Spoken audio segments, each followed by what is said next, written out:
알아볼 건 글의 간격입니다. 자, 글의 간격을 지정하는 거 보도록 할게요. 기본적으로 letter 스페이싱이 있고요. 그 다음에 word 스페이싱이 있고요. 그 다음에 line height가 있습니다. 세 개는 구분하셔서 쓰셔야 합니다. 자, 일단은 letter spacing부터 볼게요.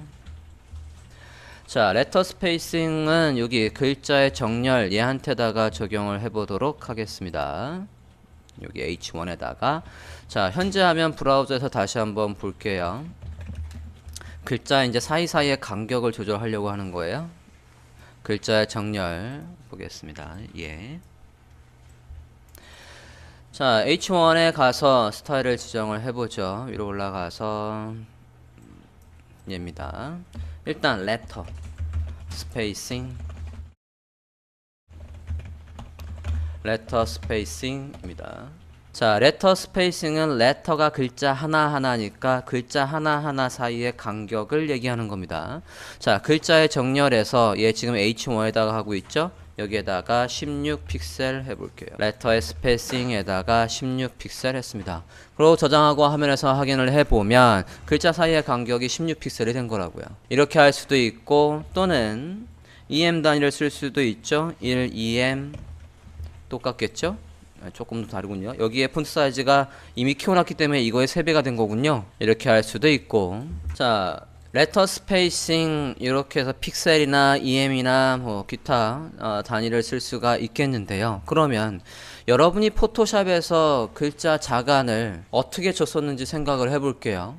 지금 이제 사이사이의 간격이 나오는 게 확인이 됐으면 자, 포토샵에서 이런 게 있다라고 해보겠습니다. 포토샵에서 여기에 로고를 보면 여기 로고를 제가 클릭해서 얘의 자간을 확인을 해볼게요. 컨트롤 T에서 확인을 해보면 자, 지금 여기에 자간이 120이라고 나와요. 여기 지금 포토샵에서 이 글자 하나하나 사이가 120이래요. 이건 수치가 뭐냐고요? 픽셀? 설마 글자 하나 사이가 120픽셀이라는 얘기입니까? 아니죠. 여러분이 자간을 줄 때 여기서 픽셀 단위로 주는 게 아니라고요. 저걸 지금 똑같이 구현을 해야 된다고요. 여러분이 저렇게 디자인을 했으니까 코딩할 때 저 글씨를 살려서 코딩을 할 거니까 레터 스페이싱을 줘야 되는데 몇을 줘야 되냐 이겁니다. 120이라고 되어 있죠. 저거는 레터 스페이싱 포토샵에서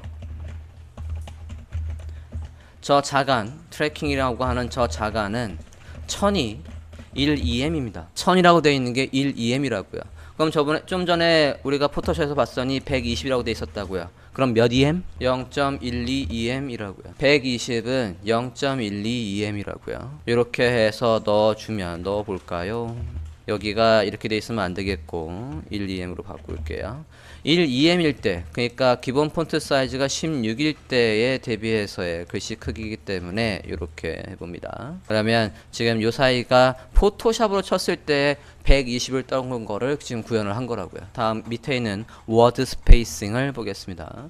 자, 레터가 글자 한자 한자였으니까 워드는 단어를 얘기하는 거겠죠, 그죠? 자, 밑에 패러그래프 첫 번째 거의 패러그래프를 볼게요. 지금 여기는 얘나 다 똑같은 단어와 단어 사이의 간격을 가지고 있습니다. 이게 한글이든 영어든 똑같다는 얘기예요. 자, 단어와 단어 사이의 간격을 늘려볼게요. 클래스명 left에서 가서 word spacing 해서 EEM 한번 해볼게요. 자, 그랬더니 첫 번째 거의 패러그래프의 단어와 단어 사이의 간격이 이렇게 벌어진다고요. 또는 픽셀로 할 수도 있고 word spacing은 단어와 단어 사이의 간격이랍니다. 어렵지 않죠? 레터는 글자 하나하나, word는 단어. 그러면 얘는? 자, 두 번째 거에 가서 두 번째 거가 얘죠. 두 번째 거에 가서 line height를 지정을 해볼게요. line height 40픽셀 해보시겠습니다.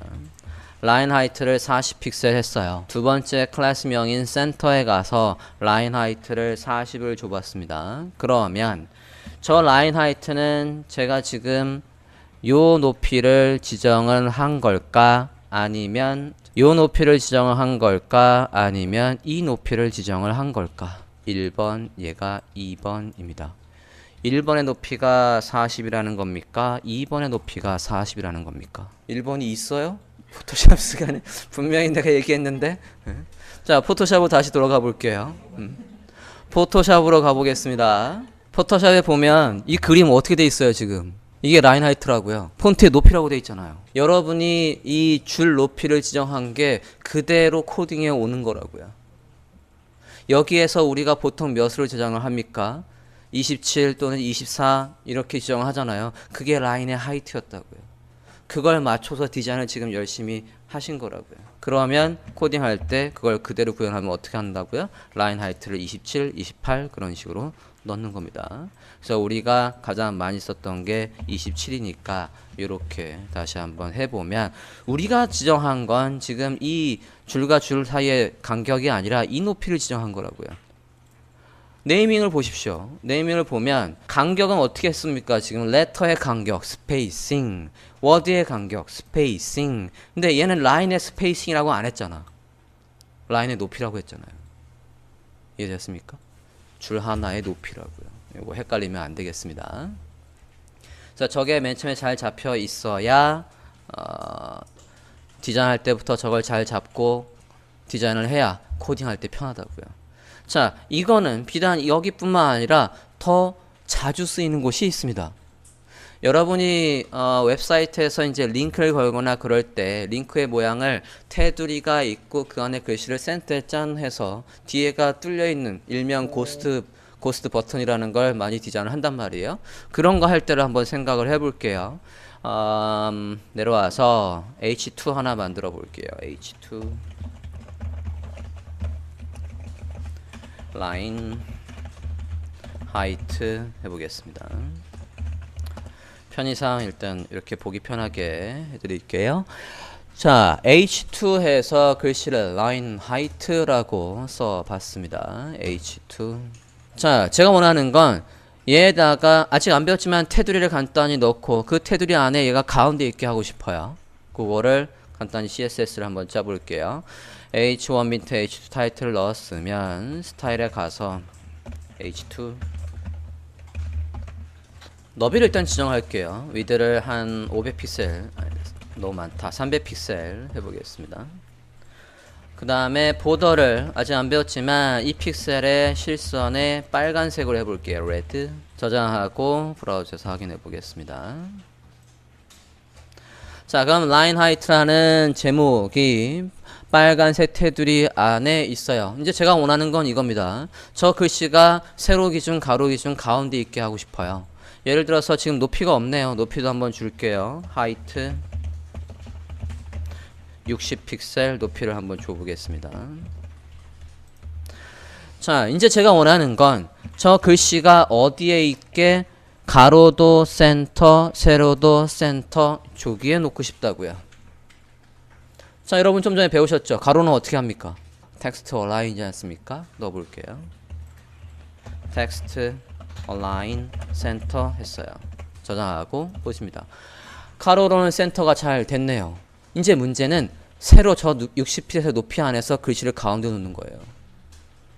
자, 전통적으로 CSS 최근에는 양상이 좀 달라졌지만 전통적으로 CSS에서 세로 높이 안에서 요소를 가운데 하는 게 가장 어렵습니다, 원래.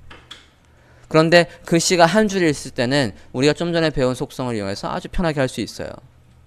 여기서 전통적으로 했던 이유는 최근에 트렌드에서 뭐 플렉스니 그리드니 그런 걸 이용하면 세로로 가운데는 엄청 쉽게 할 수 있습니다. 그런데 일단 글씨 하나 있을 때를 얘를 가운데로 놓는 방법은 지금 우리가 배운 선에서 가능하다고요. 얘가 이 높이 안에서 60픽셀의 높이 안에서 얘가 센터에 있게 하겠대요. 그럼 이 H2한테다가 뭘 주면 되겠습니까? 저 높이 안에서 글씨가 센터에 있대요.